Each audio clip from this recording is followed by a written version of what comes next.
Pretty much every Canadian is looking to go to the States right now. The average Canadian can only afford North Bay or Cornwall, Ontario. That's just sad. That's crazy. I know people who lost other people's money and it ruined relationships. So I just think it's also funny that a Toronto company owns 38,000 single-family homes in the States and not one house in Canada. Again, there's so many headwinds that face us as landlords. I have clients who haven't paid rent in a year. I have one friend who's owed $24,000 in rent because the house was completely covered in feces, both animal and human. The tenant caused $350,000 of damage. They haven't even had their hearing yet in the Landlord-friendly board. How is this allowed? Yeah. How is this justice? How is this fair? And this will not be popular where you're turning over units, you're getting rid of affordable housing. So to me, that doesn't benefit society. Canada has been lagging in terms of the G7 for the last 5 to 10 You years. don't even belong in the G7. And I looked forward to completely disrupting the real estate market and investment market in Canada.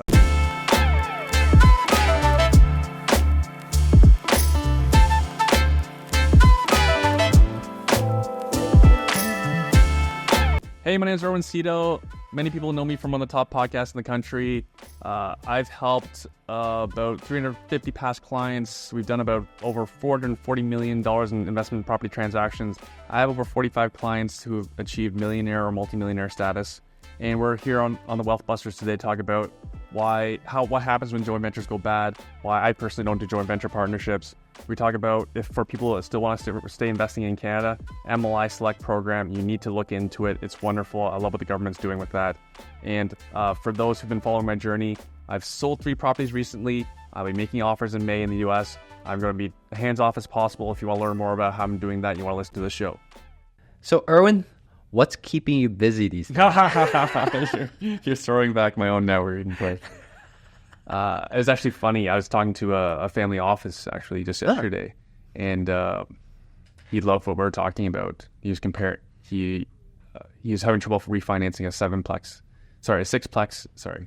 triplex in Sudbury, 7 cap, and I was showing him 5.5 caps in Dallas. Right, so to me, it's a pretty easy which one's better. Anyways, so then he had to rebook me. And he just messaged me like, yo, you have like no space in your calendar for the next week and a half. I'm like, you have no idea how many people are trying to get out of Ontario for their investments, and they want to know what's available outside. Yeah. So when your friend called you, a family office, told you about a 7 cap in Sudbury and a 5.5 cap in Dallas, it seems like it's very given to you, but which one is actually better? In your opinion? Well, folks have to remember that cap rate is an indication of risk. So high cap rate doesn't necessarily mean good. Yeah. And, we're talking about Sudbury, which most people in the world have never heard of, versus Dallas is the number 2 destination for REITs to buy single-family homes for rental properties. So the incredibly smart money is in Dallas. There's almost no money in Sudbury in terms of like large-scale smart money. There's actually almost no large-scale smart money in single-family homes in Canada, period, in terms of large scale. Right? But yeah, so to me, yeah, it's easy. It's Dallas. Like just simply, I think I don't remember if you and I were talking about it. I think you and I were talking about it another time. Like, for example, on my home inspection, my home inspection on my house, the roof, my shingles are typically rated for 30 years. But your roof is expected to last 15, 20, 25% less than that. Yeah. Because we're in Canada. Correct. It gets cold. It snows. Yeah. The cold is actually quite bad for our houses. And versus when I was doing my diligence and when I was in Texas, for example, a roof is rated for 30 years and expected to last 30 years. So my point is everything on my house, roof, brick, windows, doors, everything, everything on the exterior will last longer than an equivalent property in Toronto, let alone Sudbury. So there's just so many things winning. Again, Sudbury's in Ontario. We have rent control. We have landlord-tenant board. It's 9 months to a year to get a hearing if a tenant doesn't pay your rent. We're talking about Dallas. We're talking about Texas. 30 to 60 days to remove a non-paying tenant. Right? So the risk is completely different. Yeah, I just came back from Dallas as well. So I spent a good 2 weeks there. So I went from north to south, east to west. Fort Worth, very big city. And I look at, I watched the rodeo as well. And I did everything that the local do. And there's a lot of, to me, the most important thing is Asian food. This got to have enough Asian food because once per day I want to have something like that. So that checked my list. Yeah. And then in terms of property price, I've seen anything single family from 300K all the way up to, of course, the Highland Park side could be 3 to 10 million. Yeah. All that. And they're enormous. And they were enormous. Yeah. Yes, they're very nice. Way bigger than anything around here. Way bigger than anything. And I was having the privilege to meet one of the rising star for private REITs. And his name is Zach. I forgot his last name, but his company is called, I don't have to drop the companies there. If you guys look at Zach, High 48 or something, he was doing big multi-families. And I was looking at his number and cost per door and all that. I think he's still, don't quote me on this one, I think it's like 100, 150, 200 per door still. And his rent is what, 2,000 or something. So, it's not the highest cap rate, but he's still buying in and he's, doing the BRRRR strategy and all that. He's been quite successful because of the market exited, for 2 years, but now they're really trying to bring down the loan to value. They're putting more down payment just to make sure that, they can hold on to it longer. So their strategy was they buy something and they only turn over 50% and then they pass it on. The reason they do that is because if they pass on only renovate 50%, they leave some meats on the bone for the next guy. Yeah. Second is if the market do turn and need more cash flow, they will go ahead and convert more, but they want to exit earlier. Right. So that was his strategy, and we went around look at all these 100 to 200, 300 unit building. They're like kind of like a plaza almost. But that was way out of my league at that time. We're talking about some syndicator, bringing 2 million, and we talk about the whole waterfall sharing structure and all that. But today, we're not going to talk about all that complicated stuff. I was just more focused on because I'm a simple guy. Yeah, you're a simple guy. And I think I know you really want to talk about how Canadians can continue to make money even with simple single family or duplex down there. But before we go there, I want to ask you, what are you seeing in the market in terms of where the money is flowing? You kind of mentioned there's a lot of news headline, but like what I do is I don't follow what people say. I track where their money is going, especially the smarter people ahead of me. I don't listen to what they say. I just see where the money is flowing. So what are you seeing in the smart Canadian? Right. Or at least from your track record that you've seen they have? So I talk to investors all the time. I have over 350 past clients. I have my own podcast. I've been going since 2016, once a week episodes. And just like you said, how are people actually investing their money? There are so many people selling. First of all, in Ontario, there's lots of people selling, selling apartment buildings, duplexes, single family, everything. What's fascinating is there's not many people looking to acquire properties that are intended for long-term rental tenants, especially in Ontario. First off, it's hard to cash flow. Rates are high. The media is very much against us. The government's very much against us. I don't know how this is going to go. I was just extorted by my tenants yesterday morning.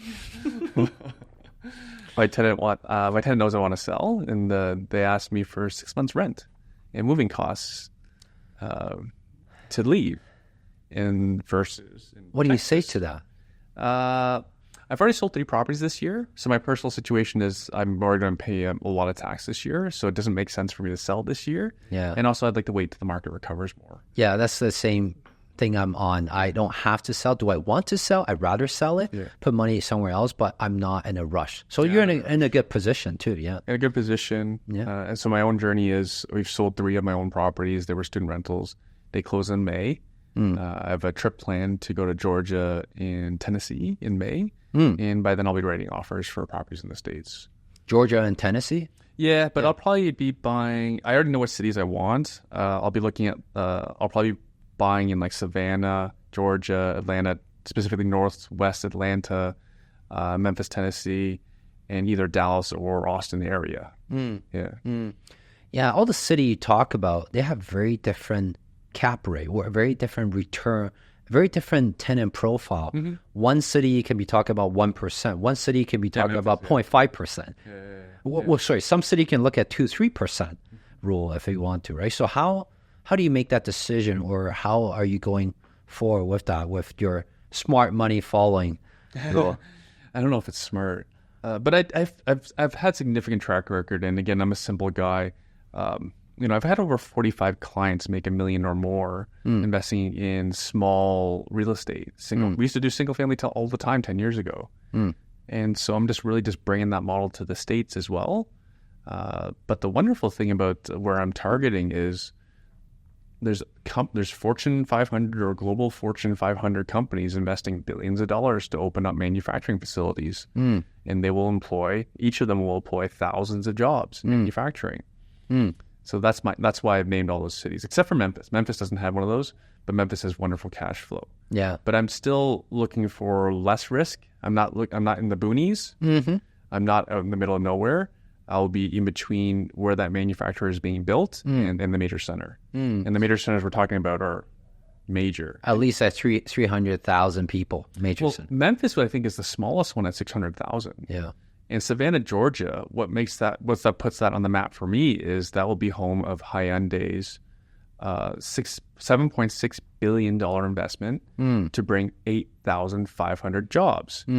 So population of Savannah matters a little bit less when you're going to have, like, for example, like, how many people worked in Alliston in Honda? There was about 4,500. Right. So I'm talking about almost double. Yeah. And this is the largest investment in the state of Georgia's history, the state of Georgia. I know, Matt, this is a Canadian, well, you probably have some Americans watching, so they know exactly what Georgia is. Yeah. But for people who don't know what about the state of Georgia, the population is bigger than BC. Yeah. Right. It would be the second largest province if it was Canadian. I know, yeah. Right. So it's an enormous state. Atlanta is big as well, like 6 million population, greater area. Savannah, Georgia, my understanding is one of the prettiest places in America. I haven't been yet. I'll let you know. I heard it's pretty nice. Yeah. But again, more importantly, they're getting 8,500 auto manufacturing jobs for the world's third largest manufacturer. Yeah. I think it's pretty smart to follow where the job goes, because the only place I've seen that in Canada has done really well without much job, but still doing really well, is Vancouver. But I think that's more back in the days when Canada opened to business immigration, entrepreneurship immigration. So they bring a lot of money, they sit on it, invest on it, they cash flow on it. But fundamentally, if you go to a city or anywhere in U.S., like the places that you can do that, the cash flow don't make sense unless you just want to park money. So you're really going for where the opportunity is, but where the future is. Where the future is, right? And then again, no one's for sure something's going to happen, but job is where it moves people around. It's like Alberta, Canada. When there's no job, people move around. Well, when there's job and oil price goes up, they move back. Of course, there's some government regulation incentive, but fundamentally, that is the key, right? Yeah. It's the job. Can you make money? Can your friends and family make money? Otherwise, they'll move out. Yeah. Right? Because if incomes are growing, you will attract people. Yeah, just like your Alberta example is wonderful. People from all over the country moved to Alberta during the oil boom, and they all left when all the jobs left as well. Yeah. So now I'm here talking about automotive manufacturing jobs. So the average wage for Hyundai in Savannah, Georgia, will be like $58,000 American. Nice. That's a lot of money. That's a lot of money. Yeah. That's over 75,000 Canadian. Yeah. 75,000 Canadian is the average Canadian household income. That is not individual. That's kind of scary, eh? It is. And before we were talking about brain drain as well. Like, for example, if I was one of your coworkers in Honda, like we were talking, like Alliston, Ontario is not cheap. Yeah. It's not cheap. I would if I have good job skill at Honda in Alliston, Ontario, I'm sure there's auto manufacturers in the States that would want me. Yeah, and I have a lot of friends that does that. When I was working at Honda, I was sharing on your podcast, I was getting poached by Tesla, Apple, Panasonic, and a few other companies. Back then, I didn't have a passport, but there's a lot of opportunity, and they're looking for people who have real on-site experience. Yeah, give your friends my number. I'll rent to them. And that's exactly my point. I'm trying to buy houses where there's going to be massive population growth because people are making money because I need them to make money so they can pay rent.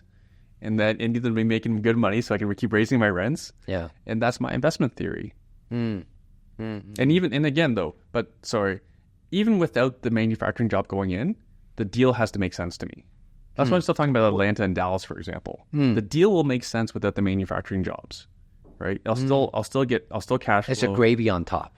It is, but it could be even more than gravy. It could be like a really nice dessert, too. Yeah.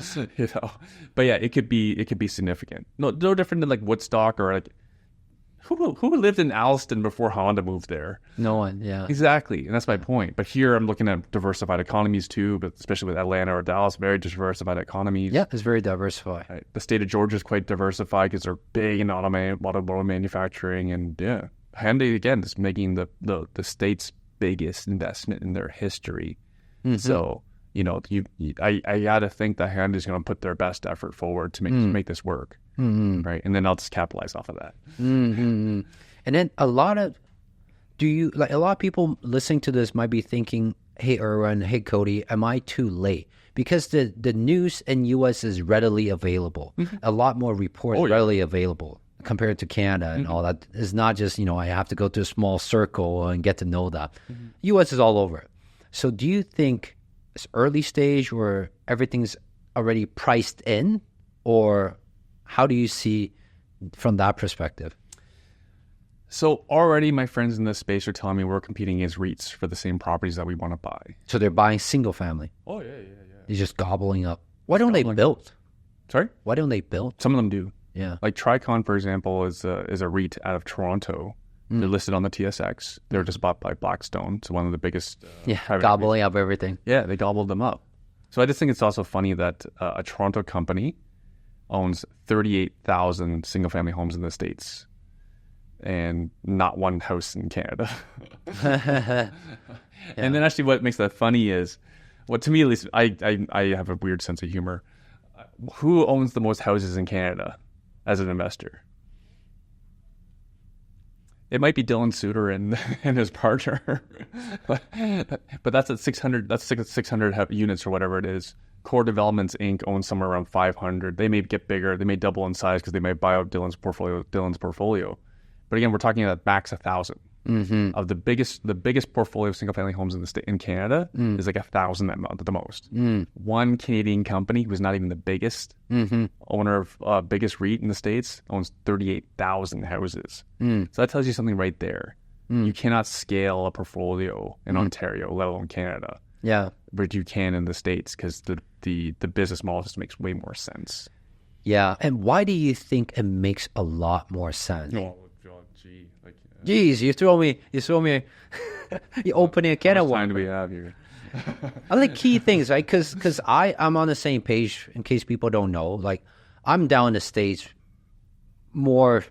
I spent more time in the States in 2024 than Canada because I'm seeing more opportunities. I'm seeing money will stretch further there. I'm even looking at more personal life, family life, where my kids want to go, where my business want to go.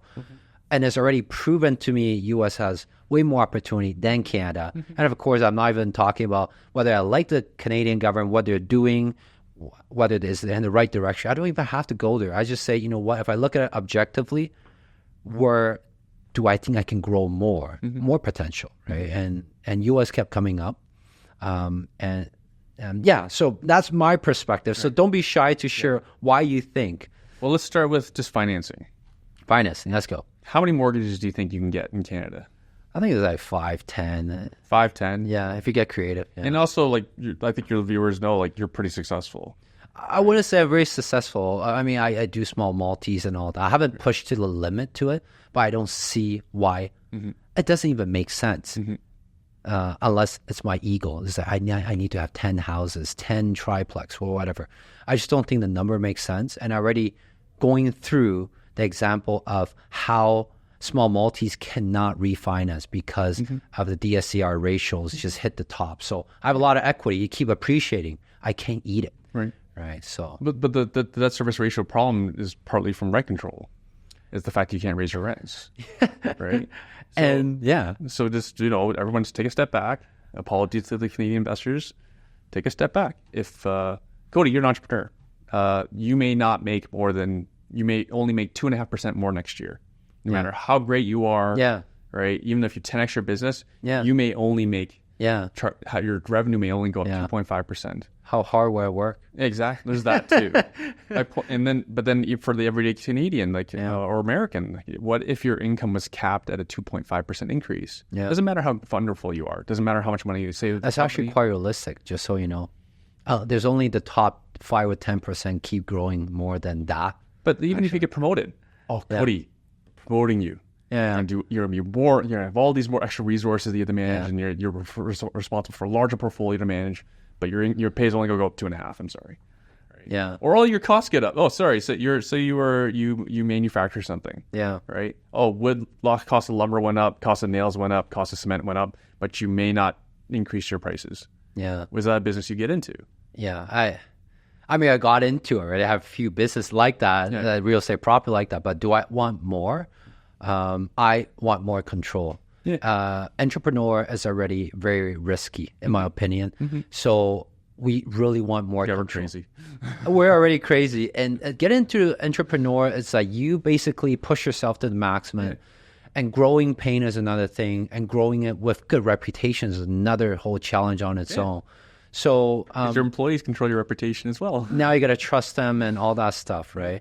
So yeah, I will want more control, and the upside has to be good enough for me to make that leap of faith. Mm-hmm. Otherwise, if hands are tied to my back, I will not be an entrepreneur. And I already feel that, in Canada and certain things, and I might have my hands tied to my back, and the laws are not on the business side.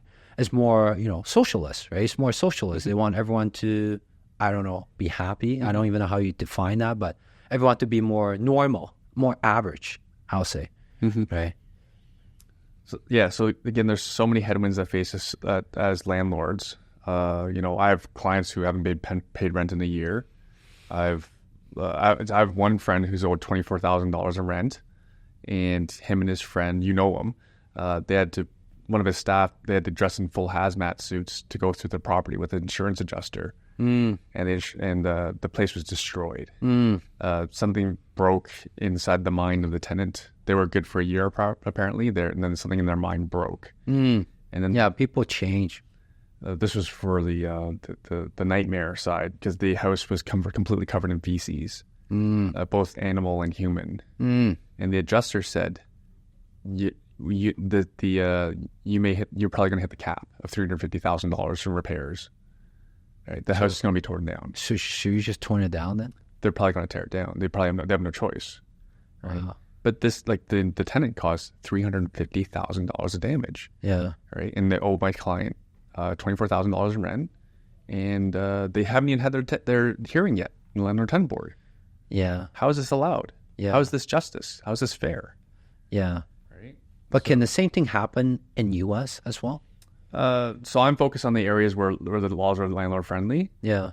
So we're looking at 30, 60 days to remove a bad tenant. Mm-hmm. And then you'll have a new tenant 30 days after, right, paying your rent. Hey, Wallbusters, I just want to put on a side note, I do not run any ads on this channel. So if you enjoyed the video up until this part, make sure you like, subscribe, and share with a few friends that can benefit from this. And let's get right back into the episode. But that requires you to be investing smart. Yeah. So the laws are completely different. If anyone doesn't believe me, any Canadian should speak to an American investor and just hear how different it is. They all think we're nuts. Yeah. I was literally talking to a property manager. They manage 3,000 houses just in Atlanta, Georgia. And he's like, let me get this straight. You have $1 million property and they don't have to pay your rent? Like, yeah, kind of, yeah. And he's like, and then get this, we have rent control. He's like, rent control? What's that? I mean, after 2018, they claim there's no rent control. Is that better? If any houses built after 2018, right? Unfortunately, none of my properties fit that category. None of my either. No, the new house I built fit that. But you do Airbnb, right? Because again, all these people are trying to get away from long-term tenancies, right? Airbnb does not fit under the... We have some midterm too, but I'm very careful on that too, yeah. A little bit different, but yeah. But again, point is, everyone's trying to get away from long-term tenants. And then anyone who tells you different, you need to understand what their agenda is. How they make the money, follow the money. Like you and I were talking about more, like how to follow the money, how they make their money. Hey, like, you and I both know, like pre-construction developers, builders, they offer realtors 4%. That I just learned just now. I never look into, because I never, for a blink of an eye, You never looked at a pre-construction? I never look at pre-con. I never walk into a presentation office. Only in the States, just to see what's it like to have a gated community. But I never walked into Canada because I know I'm going to get gouged, and I know I'm paying premium for everything. I've priced 3 to 5 years down the road, right? Now, generally, that was just apartment condos in Toronto. Houses, usually, like, they sell like hotcakes, so they usually don't offer any sort of commission. Yeah. But if anyone ever wondered why agents were promoting Toronto pre-construction VIP, so the much. VVVVIP. Yeah. But that's why they're compensated so high. Well, and now, like, a mutual friend of ours just sent me one where the builder's offering 6% commission. So Crazy. yeah, there's a lot of incentive for realtors to promote investments that you and I would never touch. Yeah. Right. It's just, I'm not the money parking type. Yeah. I want a cash on cash return on my property, Yeah. my investments. Yeah. And I'm not getting enough of that here in Ontario, hence I'm going to the States. Yeah. For people who doesn't know, like, cash on cash return, do you want to explain it, or do you want me to explain it? The easiest way, like you do more stocks than I do, but the easiest way to explain is like dividend yield. Is what is the actual return coming to me as a percentage of my investment. Yeah. If you put in 1 million, no leverage, no mortgage, how much are you getting every year? And divide what you're getting with the 1 million, that percentage is your cash on cash return. Assuming you don't do any leverage or mortgage. That's the same way of explaining it. Yeah. Well, I do dividend stocks. I'm a boring guy these days. So, for example, like Enbridge's dividend yield is just over 7%. Yeah. Right. So that's why I use the dividend yield analogy for cash on cash return. Yeah. So I know pre-con is not your appetite, not my appetite. And the reason why they're so prominent is because they're very hands-off, and they're so easy to get into. You don't have to qualify even up front. So that's why a lot of people thought, hey, I want to own a piece of something. And the market was going up a lot over the past few years. So people are like, it's just going to keep going up, right? So they have that mentality, right? But what are you seeing those people that some of the, I guess, what are they running into? Well, massive negative cash flow. Like, I know. Hey, how are they taking care of it? They have. So I've said this on my original show before. I don't think there's anything wrong with owning a pre-construction condo as an investment if you have little debt or you have massive income. Say like you're a doctor, right? You can handle, 1, 2, or 3 of these things, even though that's beyond that makes me sick to my stomach right now. To be negative like $2,000-$4,000 cash flow a month on each of these things. Crazy. So yeah, that's what people are experiencing. And it's literally in the news. Like, people are walking away from the deposits. So 15%. His typical structure is 5. 5% basically the beginning. Yeah. Another 5 a little bit later, and then 5 a few months later. So they've handed back their properties. They've already put in 15%, and they're hoping they're not being sued for the rest. So it's bad out there. I feel sorry for these people, but they were speculating. So I don't speculate. I've always bought something existing, so I knew exactly what I was getting. Yeah. And then also, as a bonus, you can do you close in 30, 60, 90 days. So I know my finances is quite safe. Correct. Versus people who did the pre-construction and we're closing like 2, 3, 4 years later. Yeah. You don't know if you still have full-time job to qualify. Yeah, right? It's just way too much for me. And then again, like I've always been allergic to negative cash flow. I wish I was more allergic. I have too much of that now in my life. Yeah. With rates being high, I have some variable mortgages. Yeah. I also have the feel of that. I just switch it over for 2-3 years, for like fixed for 2-3 years. Coming up for renewal, I just switch it over because I think in 2-3 years things will die down a little bit. I don't think the rate will come down a lot, to be honest, but it will probably adjust for a little bit. It will decide whether I'm going to sell or refi at that time. So I already lock it in for 2-3 years of fix. That's my stuff. Yeah, I'll probably be doing the same. When I'm buying in the States, I hope to refinance in 2-3 years. So I'll be trying to strategize to minimize my interest and only fix for 2-3 years at the most. In U.S., can you touch on the financing side? Because I was just throughout the whole thing in U.S., I learned so many things. I learned so many ways, so many creative side, and people are more open to it. Like, can you share some of the things that you're doing? Like you say you bought it and you want to refinance in 2-3 years. How are you able to do that? So let me first off, I think, again, for the Canadians' benefit, like OSFI just came out. So the regulator banks, they just came out with a new stress test. Yeah. Right. Another stress test. One? I haven't heard it yet. They're going to be monitoring banks' portfolios, making sure the uninsured mortgages are less than 4.5 times income, the individual's income, right? So let me just explain this. Let me just walk this through now. So an average Canadian makes $75,000. So at times 4.5, your maximum mortgage is about $337,000, right? Assuming you have a down payment 20%, right? So to avoid paying for insurance and extra fees, your house is now, the house you're looking for is $420,000. Where do you find a house for a home for $420,000? Yeah. So just doing some quick Googling, you can't go to Windsor, can't go to London, can't go to Aurelia, Barrie, can't go to Oshawa, not even Belleville. You have to go as far north as North Bay or Cornwall, Ontario. So both are beyond 3.5 hours from the city of Toronto. Unless you live in Ottawa. But Ottawa's not cheap either. Ottawa's somewhere between $700,000-800,000 for. So just for an average home, I don't even know what that gets you, right? But just for an average home for someone in Ontario, North Bay, the average Canadian can only afford North Bay or Cornwall, Ontario. Yeah, that's just sad. That's crazy. Right? I'm not poo-pooing on those places. Yeah, I just as for anyone who wants options in life, right? Yeah.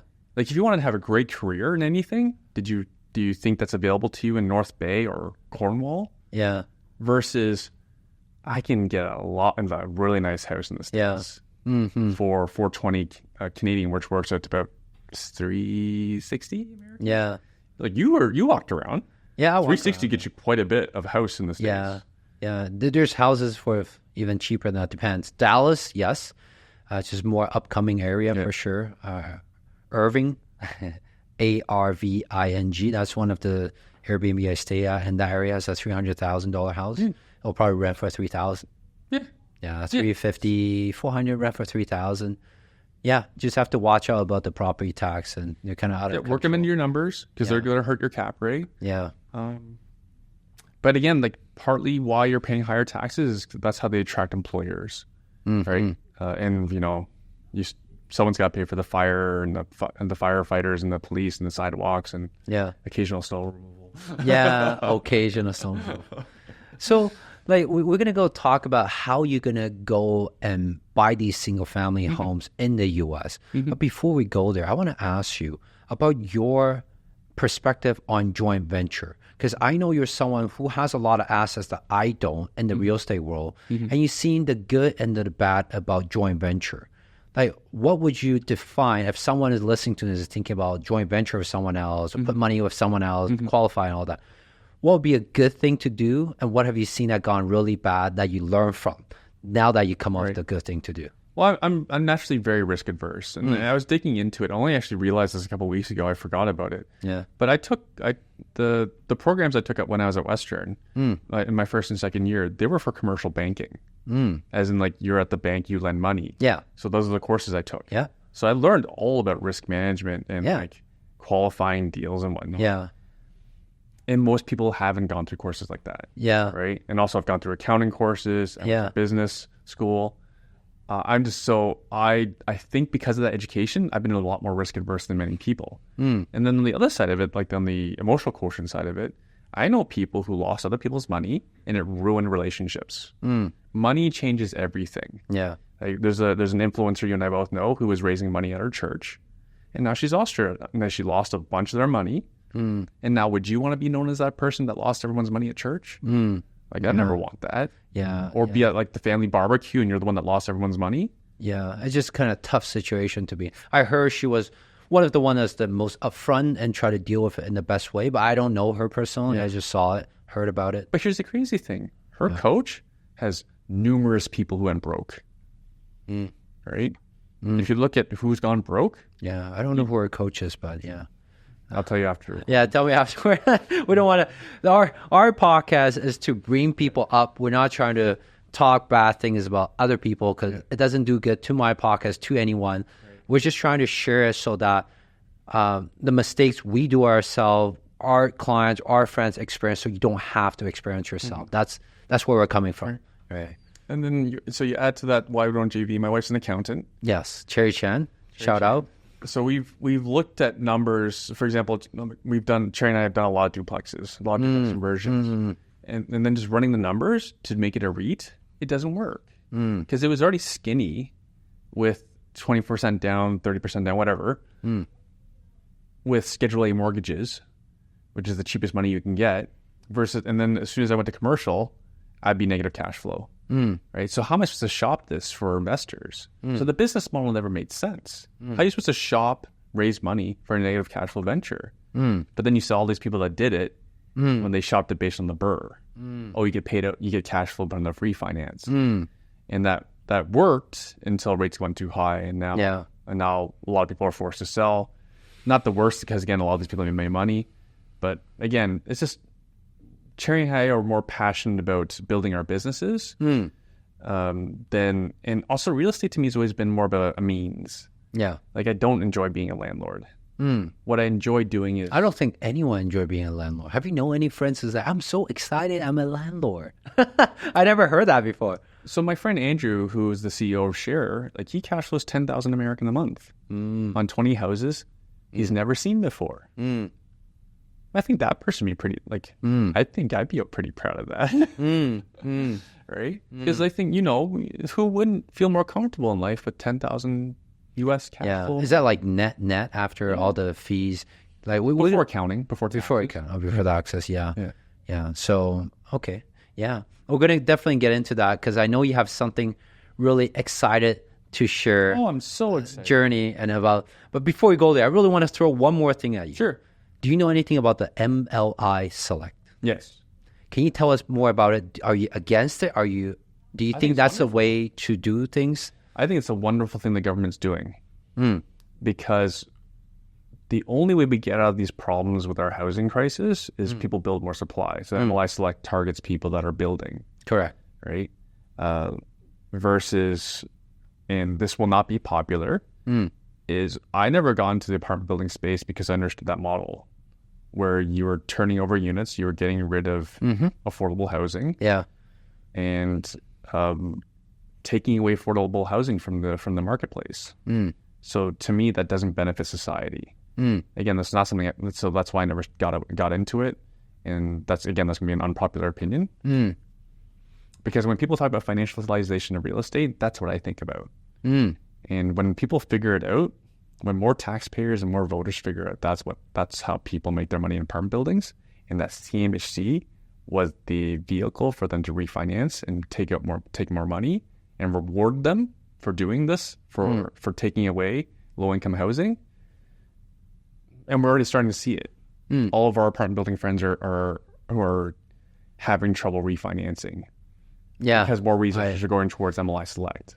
Yeah, I have personally know quite a few of them. Yeah, because the apartment building owner who's renovating, removing affordable housing and renovating, they're not creating any housing, right? It's still the same number of units. Yeah, right. Versus the builder is building. Yeah, they're creating supply. Yeah, so MLI is more geared towards the builder.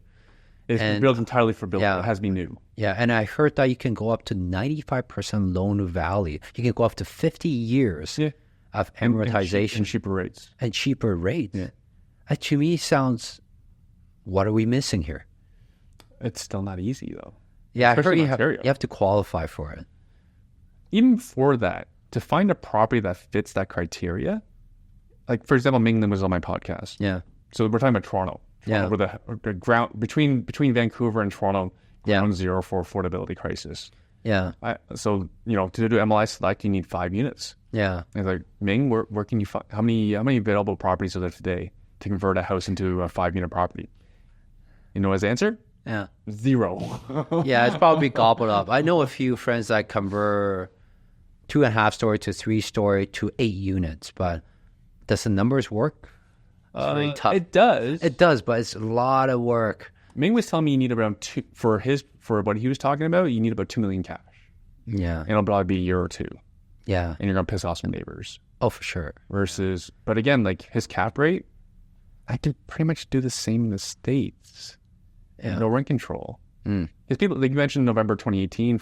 After that, there's rent control exemption. Yeah. That was put in place by Doug Ford. How much shelf life does he have left? Yeah. Right? Because whoever beats him will beat Liberal or NDP, and what will they do with it? I'm willing to put money. It doesn't last beyond the next government. Yeah.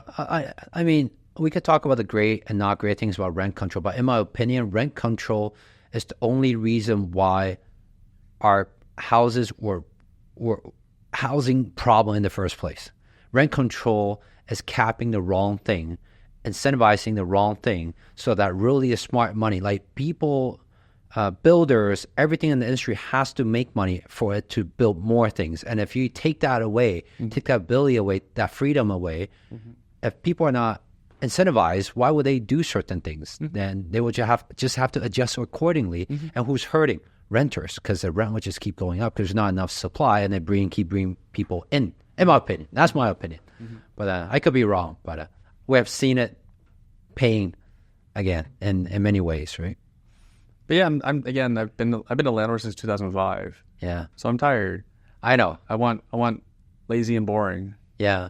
So how are you able to do that lazy and boring going to U.S. because you still have a family in Canada and Toronto, like Oakville area, Cherry Chan's office here. So how are you able to do that? And what is the advantage of doing it your way comparing to buying themselves? So I'm partnering with an asset manager. Most people aren't familiar with the term asset manager. An asset manager is like a REIT. Yeah. Like we all know many REITs. There's like smart. Like one of the REITs I look at was like smart centers. And then there's like like Starlight Investments. There's like Pulse Investments. There's Tricon. Anyways, all these REITs, they charge fees, and some of them charge performance fees, which would be 10 times the asset management fees. Some of them take percentage equity in the property. Joint venture partners take significant equity in positions as well. Here I found a company called Share, who is from the REIT space, who was willing to partner with me, and I only had to pay them their fees without giving up any equity or control in the asset. So this is my dream. I get to keep all the upside. And I think anyone who's an employer can appreciate this. You don't have to give up any percentage of your company or profit share and just pay people. Yeah. So here I can do this. I pay an acquisition fee and I pay an ongoing asset management fee for someone else to do the deal for me end to end. Help me with the U.S. creation of the U.S. entity that owned the property. Help me with my taxes. Source me deals. Get me in with the biggest with the biggest property managers in the cities. And I'm able to diversify as well because they can cover me for the entire country of the USA. So I can diversify. So that's why I mentioned I'm looking to buy in so many areas. I can buy in all these different wonderful cities and be properly diversified against any sort of catastrophe. Right? Say Hyundai goes out of business, which I don't think will happen, but like my Dallas property, my Memphis property, right? They'll be fine. You know what I mean? Yeah. It's a very cool concept because when I first heard about it, I'm like, is this a startup? Is this asset management? It's kind of like a combine of both, but it's serving a niche of market. Would you say that they're serving the people who doesn't really want to deal with all the headaches? Because I went through all of it. I set up my corporation. I have the whole GPLP, talk with my Canadian holding corp, the K1s and all that good stuff. And I set it up. It's not that difficult, but a lot of people don't want to go through that. Then I went through it boots on the ground on my own to figure out which city I want to invest in. Not everyone has that kind of flexibility. That's that kind of capital to do those kind of stuff. But because I got to put in bigger money, so I do that. But would you say what fits this model is like, hey, yes, you're paying some fees. Yes, you're giving us some control, but they have a track record. I keep control. Oh, you keep control. I have 100% control. I think there's like some lock-in period. You can only do certain things buy us after a year or something, right? The lock-in period is only, for example, for example, if someone buys in April, for example, Yeah. then they get as a promotion 1 year property management. So if you sell within that period, Share just wants to be made whole, right? Have you ever done a calculation? Because I know there's an acquisition fee, there's a property management fee, there's a asset management fee, and there's things like that. I understand the business side of how they work, but as an investor or someone that's listening to this podcast, if they want to go that route, I think ultimately they're thinking about one question. After I pay all those fees, is there enough left on the bone for me to be reasonable to go do that? Yeah. Have you done that calculation before? Yeah, because right on their website, anyone can create an account and see current and past deals. Like for example, on even an expensive Dallas property at $375, I think I only need to put down 45% cash to sell cash flow. 45% cash. Why do you need to put down 45%? If you want to break even on it after all expenses. Oh, I also understand, like for me, I have no credit in the States. When you mean 45,000 or 45%? Oh, so like 55% loan to value then. Yeah. Wow. But also appreciate that loan, because this is for my own sensitivity. Because I have no credit in the States. So I have to get a mortgage at historically high rents, and I have to pay a premium because I'm a non-resident.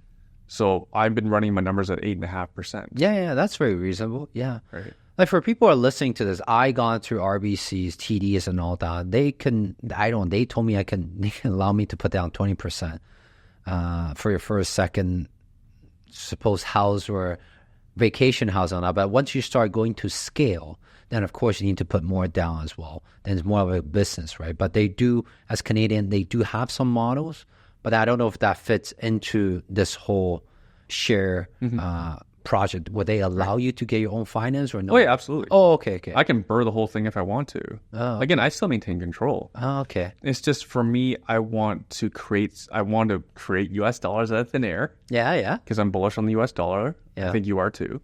I'm not bullish on US. I just thought that's my most stable dollar. And I make a lot in it. And when I travel, I only spend US dollar. When I go travel using Canadian dollar, it really hurts. It Hurts me. And it's probably going to hurt even more. Yeah. Right. Yeah. So going forward. I mean. Yeah. So again, like how strong your currency is depending on how strong your country is. And then I never really mentioned on my podcast before, Canada has been lagging in terms of the G7 for the last 5 to 10 years. We don't even belong in the G7. We're not one of the biggest Back in the economies. days, we're really good, but right now we're really lagging. I'm not going to go into why. I'm just stating the fact. We're going to be last soon. We're going to be worse than Italy for GDP. Yeah, so that is quite sad. And like there's an acronym for like the unproductive economies of Europe. They call the pigs, right? Yeah. We're going to be worse. Yeah. And I don't think it's fair for people who got here earlier, like myself, people earlier than that, and they have the reason to be why they're angry. But I think it's not too late to change. I really want to see changes. But in the meantime, I don't hope for change. We take control into our hand and do things, right? And that's why you're considering leaving. Hey, like I have so many people on my podcast is that, Cody, I'm leaving Canada. I'm like, why are you still here? Yeah. Yeah. And I bet you they're talented people. And yeah. This is what we keep facing as Canadians. Yeah. So how are we supposed to keep up when all our best talent is going down there? All our best doctors and nurses are going down there. All our best engineers are going down there. Yeah. How are we supposed to keep up? Yeah. And that's the sad truth, because Canada's, a lot of people, you'll get a lot of views talking about bad things about Canada, economy, and our prime minister, But really, when I look at the good side of things of Canada, we have a lot of clean water. Yeah. We have a lot of clean air resource. My mom come here is like, Cody, I'm staying here because of clean water and clean air. Yeah. We don't even get that in Taiwan. Yeah. She sent her up to Muskoka. It's beautiful. Yeah. But she's not working. I'm paying her salary every month. Mm-hmm. But for someone who's working, come here, a lot of new immigrants, not a lot of jobs. I feel so sorry for them. What are they going to do? Move to Cornwall or North Bay. And it's kind of like what's going on. Like they just keep cutting each other in terms of wages, right? You will do $10, I'll do $9. I'll do 8. You know what I mean? Like just like kind of they're fighting. There's only so much resource. Everyone's fighting for it, so they have to give somehow. Mm-hmm. And then the older people don't want to retire because they, not as stable. And then the younger people don't have chance to move up either because older people don't go. So I don't know. That's just, sorry, I don't know why I went on that spiral thing. That's why I'm more pragmatic like you. I don't complain about things. I just do the things that make sense and keep looking forward. Yeah. And I think people who are kind of more hands-off and are want to invest in U.S., don't know how to start, you can look into what you're doing. Again, there's definitely fees, okay? There's definitely fees. Do your own calculation. Make sure it still makes money. How maybe you need to put more hit down. on the fees, though. Like, for example, like I was going, again, I like to research because I like to know everything. I like to know a lot. I don't know it all. Yeah. But the Tricon, for example, that I was talking about, the Canadian company that owns 38,000 houses in the States.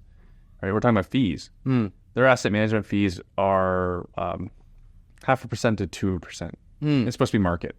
Anyways, and then I was going through their annual reports, and I saw their performance fee was 10 times bigger than their asset management fee. Can you tell people how do they charge the performance fee? Because in my mind, I'm thinking about the waterfall structure, as in a hedge fund structure. I charge you a 2% management fee, whether I perform or not. Yeah. But if I perform over a certain percentage per year, after that, it's an 80-20 split. Right. Are you talking about that kind of performance fee, or what performance fee are we talking about? It's on their financial statements. Okay, so they go search it up. I don't know how they do it. Yeah, usually. My point is that their performance fee, I'm happy with people making money. Yeah. I'm cheap, though. Right? I want to keep all the upside to myself. Yeah. So if I pay 0.5% for asset management fee and I keep all the upside and maintain all the control, I'm fine with that. Yeah. So what I'm doing is not for everyone. Like, people can totally go make more money on their own. Who's it for? Who is it for? Like, what you're talking about, who is it for? Who's that ideal people that you think? Anyone that, kind of like the S&P investor. S&P. Just like Warren Buffett. Just park and leave it. It will kind of go off back to your day job. Yeah. Go enjoy your family. Yeah. Right? And then the part of this is also because, again, I get an asset manager who's going to manage the manager. No one's ever going to call me. Versus I get an email this morning from a tenant that wants to be paid 6 months rent to leave. Right? And none of that's ever going to happen to me again. Again, I've been a landlord for almost 20 years. I want to be the guy who knows nothing. You deserve it, right? You earn it. You built a good property. They appreciate it. Now you're just taking the same strategy, going to somewhere that hasn't appreciated that much, where affordability still makes sense. And in my opinion, at the end of the day, when the whole inflation is so crazy, people is going to go to where it still makes sense and it's affordable. You can still have some fun and build a family, right? So all these states you kind of talk about are where the young families are going, because where they start, they still want to have some fun. Yeah. But then, they can do that and still buy a house and all that. So like, you're capitalizing on that. Would you say it's kind of like Hamilton 10 years ago? Still not the same. Still the same, because Hamilton's never created that kind of job growth. And again, you mentioned inflation. It's the bad word. Like, how am I supposed to make my rental business work in Hamilton or Ontario if I can't raise the rent? Right? Like, you and I, as landlords in Ontario, we are bearing the housing inflation risk for our tenants, and no one thanks us for it. No one asks us for it either. No, I'm actually, a lot of time on podcasts, I don't know why I even feel guilty talking about I'm a landlord. A lot of time I feel like my arrow's on my back. Yeah. And then I'm just like, why am I feeling guilty on this? And then the government is making us feel guilty about it. But I'm like, why is that though? So let me give an example that paints the picture of why this all makes sense to me. So this is a very simple example I give clients. So if I just bought like a middle of the road income property in the States, so call it like a $260,000 property near Atlanta, Georgia. Right? And then from my projected financials, by year 10, also after rates bottom out 2-3 years from now, I'll lock in for 30 years at 4%. Right? And then, because through the magic of having no rent control and you bought smart, your rents go up over time. By year 10, this one property that I bought for $260,000, it'll cash flow about $10,000 a year. $10,000 a year. So then, simple math. My goal is to have 6 figures cash flow a year. So I need to only own 10 of those types of properties. Not saying that that's what you do. I just believe in proper diversification. And what does that cost me to do? That cost me to own 10 of those houses would cost me about 2 million Canadian. Right? And then also after my refi, I can take back about 500,000. So I'll be in for about 1.5 and I'll be cash flowing because of no rent control, by year 10, I'll be cash flowing over $100,000 American. Yeah. And again, the magic no rent control, that'll probably double by about year 15-ish. Yeah. Right? And then they'll probably like double again. I should model it out when it doubles again, when it gets to $300,000 cash flow. Yeah. I might not be in retirement age by then. Actually, I will be. No, you'll probably never retire. You're having a lot of fun. 20 years from now, I'll be 65. And just think of, like, I want to now model it out, how much cash flow I'll be getting. Yeah. Yeah. And again, I'm talking about 1.5 million Canadian to do this. Yeah. Versus I can do an MLI, a five-plex conversion in Toronto, that'll cost me $2 million. And it'll take a lot of smartness to do it. Really, everything has a line. Yeah. Yeah, I'm lazy. I'm an investor. I'm looking for reduced risk and make it easy, right? And here I have the best joint venture partner possible. Again, I don't do joint venture partnerships. Yeah. But here I get to keep all the equity as to pay a fee. No different than having employees. I'd pay you your salary. I'd keep all the profits and the ownership of the company by myself. This is no different. I have the most highly qualified JV I could ever potentially get. And I get to keep all the upside and maintain all the control. Worst case scenario is I can kick a tenant out in 30, 60 days and I can hire a realtor and sell the property. Right? So my worst case scenario is so much less than it is here in Ontario, Quebec, BC. Yeah. So this is all, like, if anyone just does some little research, like, I don't see how you don't arrive at the same place I do. Yeah. And I looked forward to completely disrupting the real estate market and investment market in Canada. So where can people find more about your disruption? So, for example, if people want to see like the types of properties I'm looking at, anyone can go to my landing page, iwin.sharesfr.com. So Share, the company I'm partnering with, they are from the REIT space. So SFR stands for single family rental. So it's iwin.sharesfr.com. You can create it. You can create a login. You can see current and past deals. You see what I'm talking about. You see properties from 100,000 to 300,000. And can I give one example of a property my client just closed on? Oh, they just bought something? Okay. Yeah, I have a client that just closed on a property about 3 weeks ago, a gentleman from Quebec. Yeah. He bought a house so actually, let me tell you what it is. He bought a 1,100 square foot house, 3 bedroom, 1.5 bathroom, built in 1984. That's a classic home. Yeah. Located in Memphis, Tennessee. Any guesses what that'd be worth? 1,100 square foot? 50,000. 50,000. Well, this one's not that bad in condition. Oh, 100,000. So this was just north of downtown, about 25 minutes or so. $90,000 for the house. $25,000 renovation. The rent is $1,100. Yeah. So there's your 1%. There's your 1%, and that'll cash flow quite nicely even at 30% down. Yeah. And even with historically high interest rates at 8.5%. Yeah. Yeah. My client's probably using a HELOC, so it'll be cheaper than that. They'll cash flow a little bit better. Yeah. But again, like, this is all, the numbers just make sense. Yeah. You stack up the risks. You compare the worst case scenarios. I don't know how.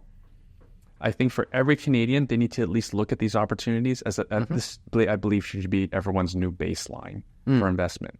Yeah. Right? And this is passive as it gets. And then go ahead. If you want to be more aggressive, you want to do apartment buildings, cool. Do that compared to this, right? And see if you want to make that effort. Yeah. Because, we were talking a lot about like your stock options coaching, right? 20% needs to be adjusted for how much risk and how much time you put in. Yeah. Right? It does, yeah. Right? I know developers who are full-time developers, and they risk so much to make 20% return. Yeah. Personal name on it. Yeah, and their own names on it. Own name on everything. Guarantor. Right? Sponsor, yeah. Or I can do this passively. I can partner with a developer, like a Greybrook. Yeah. Right? And do nothing. Yeah. Make my 20%. Yeah. Of course, do your due diligence. Just know your option. And here's another one, right? For people who want to be more passive, definitely look up Erwin. Thanks for coming on. Is there anything else you want to mention? Oh, that's it. That's it. And don't be surprised if pretty much every Canadian is looking to go to the States right now. They're looking to Alberta, one of the states. Yeah. And seriously, I have friends who have friends in government who are sending my content to the federal government. So I'm probably gonna have a bullseye on my back. Oh, nice. Because I'm putting the message out there. Yeah. That us landlords here do not have to be trapped here. Let's take our capital to where we're appreciated. Yeah. Hope we still have that speech freedom. Podcast is one of the most liberal place we could be. But I don't think we say anything that will be canceled. So that's fine. We just speak our opinion. Okay, all our opinion only. Do your own fact check. I'd be interested to see if the government does anything, because they're going to see a large exodus of capital from the rent. But what do they expect? What do they expect? You know, when you do things, money will show you. If people know more, you know, money will show you their voting power, right? So money is a voting power, right? So I'm just trying to teach people more. Yeah, I vote with my own money, and so yeah, I hope everyone's doing the same. Don't just think about it, talk about it, but you know, take some action, do some research, and see where that goes. Yeah, cool. Thanks for coming on. Thanks, Cody. Yeah, give it fist bump.